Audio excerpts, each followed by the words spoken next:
Jubbaland iyaduna qabanqaabadii bay ku jirtaa Hirshabeelle iyo Galmudugna waxay dhamaystireen shuruucdii hadda golayaasha xukuumadda ay mariyeen baarlamaanka ayaa la geenayaa barnaamijkaasi wuxuu u baahan yahay in la dardar geliyo waxa la wixii la xiriiray oo dhaqaale ah oo resource-anta la xiriirtayna waa diyaar barnaamijyo badan oo ka horeeya intaan golayaasha deegaanka la dhisin oo dib u heshiisiintu ay ku jirto deegaamada ayaa ku jirta barnaamijkaasi waa barnaamij aan hoos ka xariiqayo inuu isaguna yahay arrimaha muhiimka ah qodob kale waxa weeye arrimaha la xiriira doorashooyinka iyo dimuqraadiyiinta iyo meeshaynu ka aadi lahayn 2020 waa geedi dheer waana geedi isbedbedeliyay hadda meel la tegayay sida rasmiga ah dalkan hadda waxa u qorshaysan 2020 inuu doorasho galo hal cod iyo hal qof ah taasi waa siyaasadda rasmiga ah ee dalka oo taalo weeye caqabado badan baa ku gadaansan oo ama siyaasadeed ama amni oo u baahan iyagana in la sii dirandiriyo annaga waxaa nagaga aadan wasaaradahaan waxa weeye sharciga la xiriiray doorashooyinka gacanta ayaa lagu hayaa waxaa jira guddi khubro ah oo wasaaradda jooga oo la shaqeeya khubro kale oo iyaguna hay-adaha nala shaqeeya iyo xafiisyada ra-iisul wasaaraha iyo madaxweynaha iyo wasaaradaha dastuurka iyo hay-ado badan oo barnaamijka iyaguna ka shaqeeyey oo tala soo jeedin miiska soo dhigay tala soo jeedintoodii anigu si aana weliteedii aana ku lifaaqin wasiirkana waa kala sheekaystay baa iyaduna meesha taala waxa u baahan waxyaalo go'aamo siyaasadeed oo muhiima in laga gaarana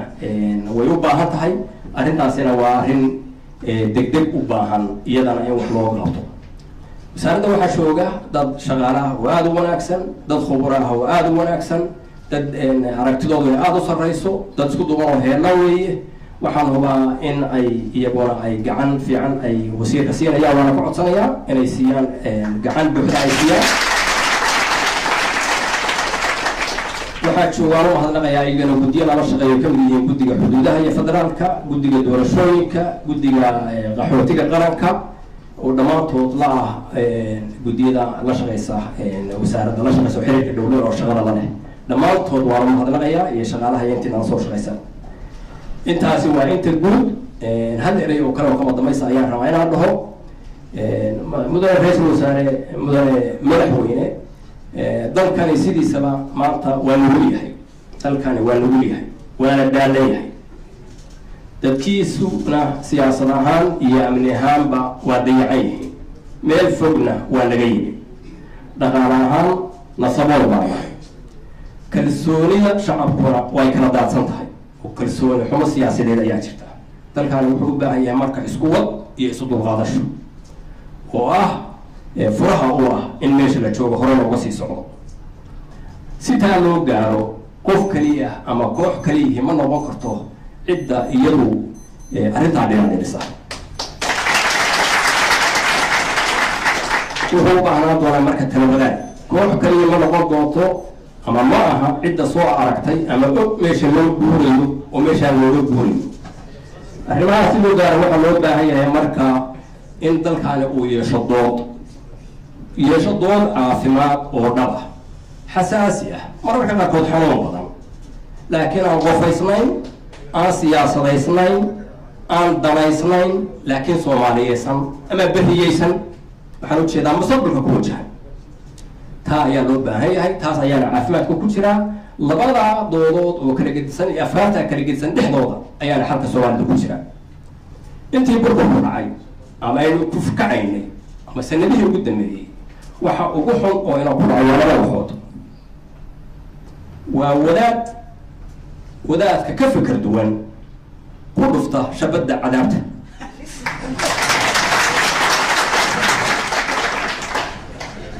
oo yiraahda helnaa baata ama waa madax ninka ka fikir duwan ku dhufata shabadda mucaaradnimada ama qaradumiska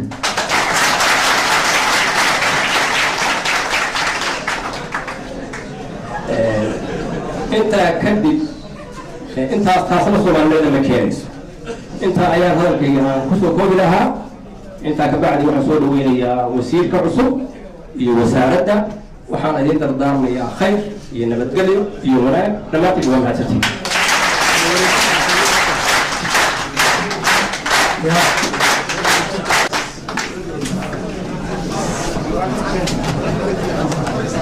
واحد فريسة عندنا فريسة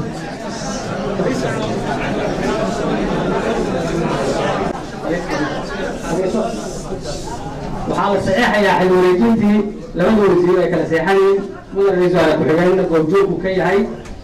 وحب الله يا وزير كي هراء وزارة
wasiirka hawsha noo soo hayay muddadii dheeray kan ma hadlaayeen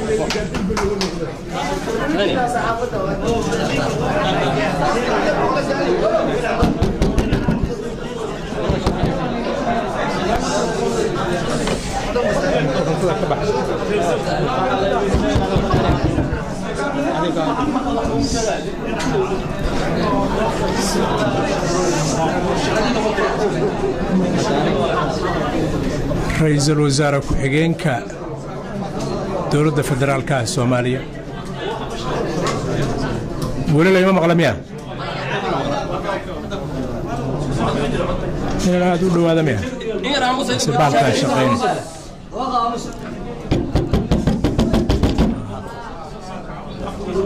ra'iisulka wasiirka sharafta leh oo aan sagootinayno dhammaan wixii ka jooga xubnaha golaha wasiirada labada gole ee baarlamaanka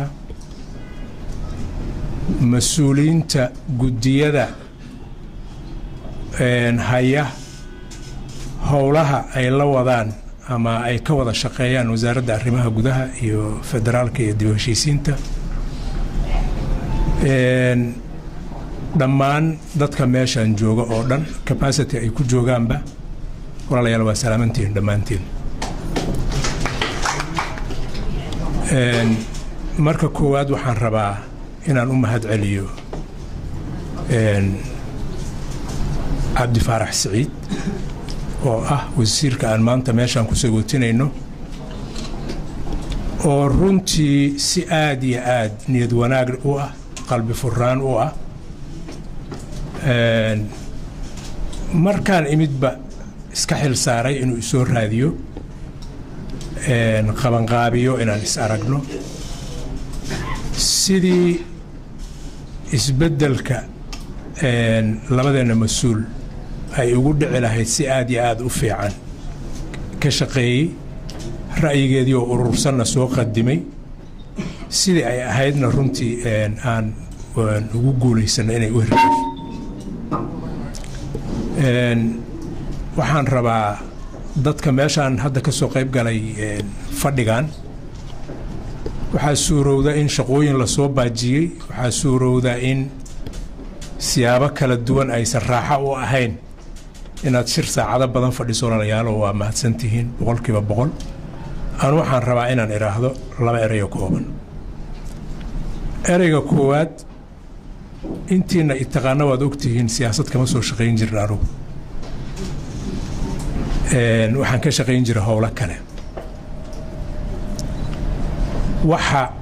markaan aan u doortay inaan hawshaan imaadana runta markaan idiin sheego waa la iigu yeeray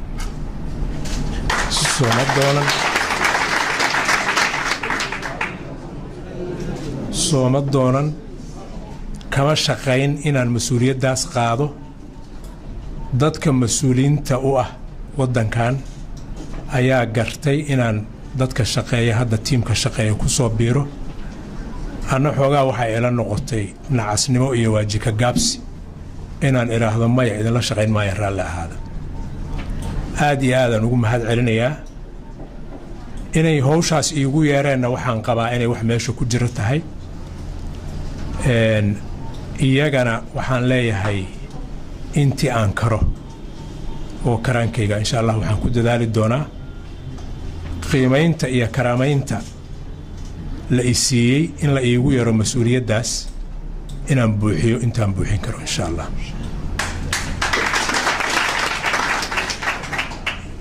qodobka kale oon rabo inaan wax ka idhaahdo waxaa waaye wasaaradda arrimaha gudaha federaaleynta iyo dib u heshiisiinta sidii wasiirku u sheegay waa wasaarad howlo aad u baaxad weyn laga rabo inay dilbargarayso kuma noqonayo madaxyadii wasiirku noo tiriyey oo na sugaya insha allah kolla waxaan isleeyahay haddii lagu dadaalo waxbaa laga dhalin karaa anoo aad iyo aad ugu kalsoon in inta ay khusayso ama laanta fulinta dowladda ah ama baarlamaan ah ama guddiyo howlo gaara u xil saaran ah aad ugu kalsoon inaan ka heli doonno wasaarad ahaan supportka aan uga baahannahay insha allah intaas haddaan ku soo koobo waxaan rabaa inaan soo dhoweeyo prime minister ku-xigeenka dowladda federaalka ee Soomaaliya Mahdi Axmed Guuleed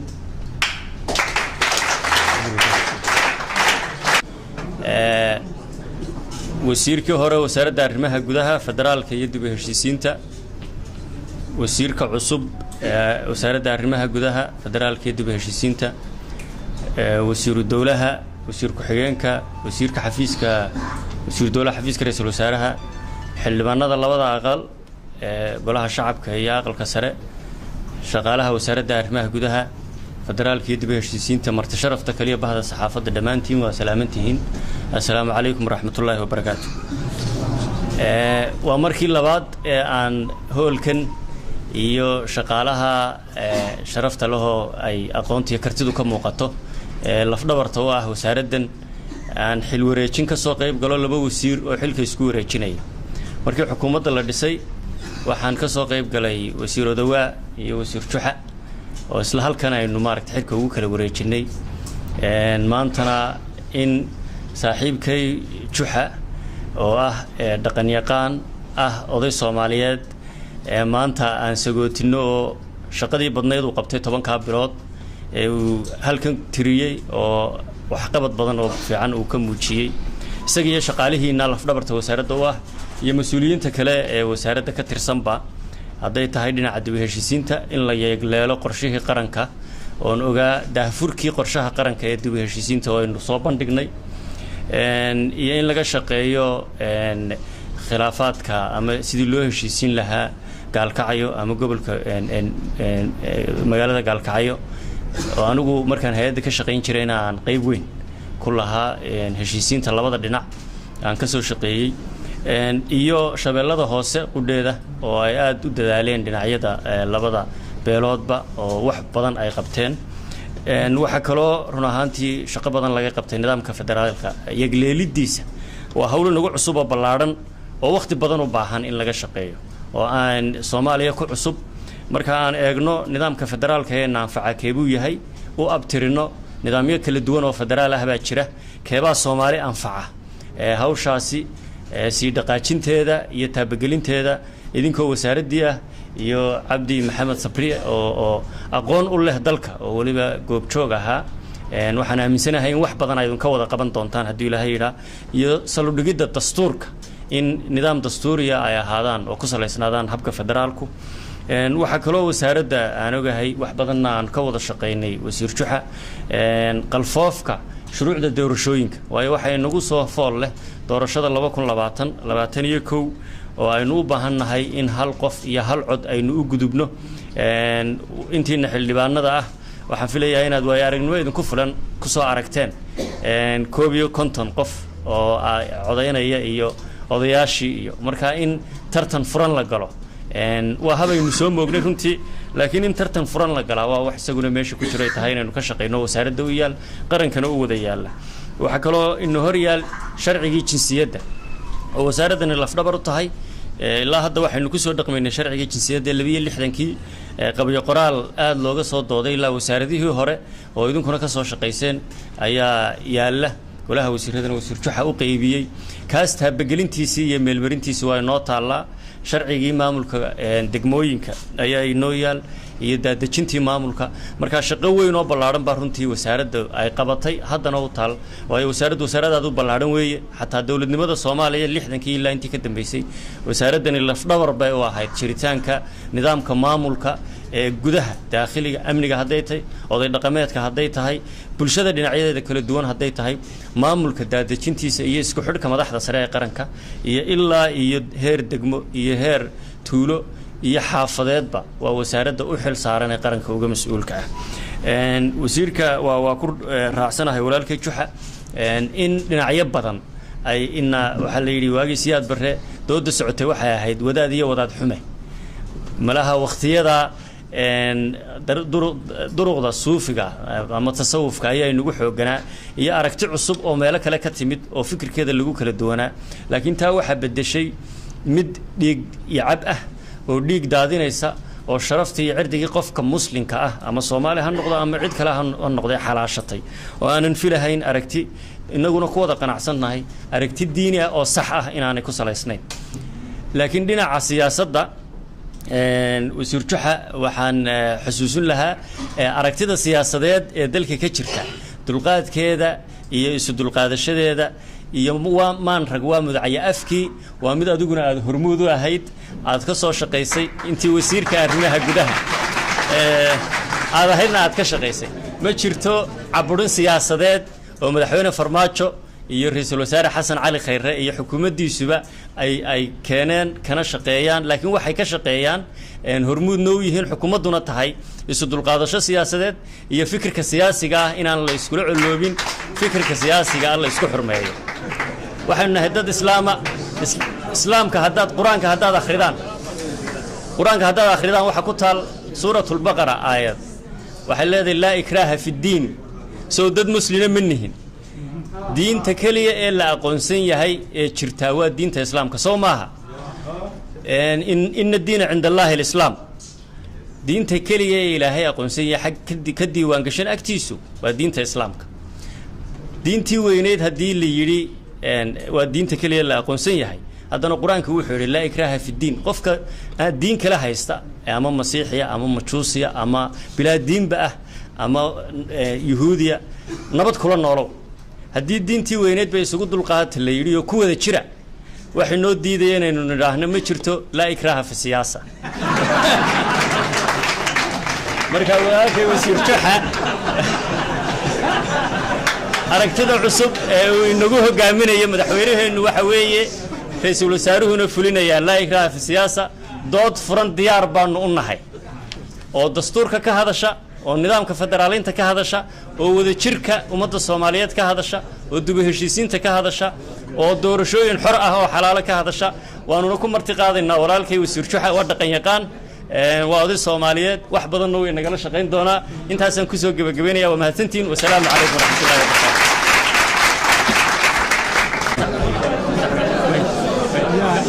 يا درسان هوشاس قفك جديد يقول قبل سومرها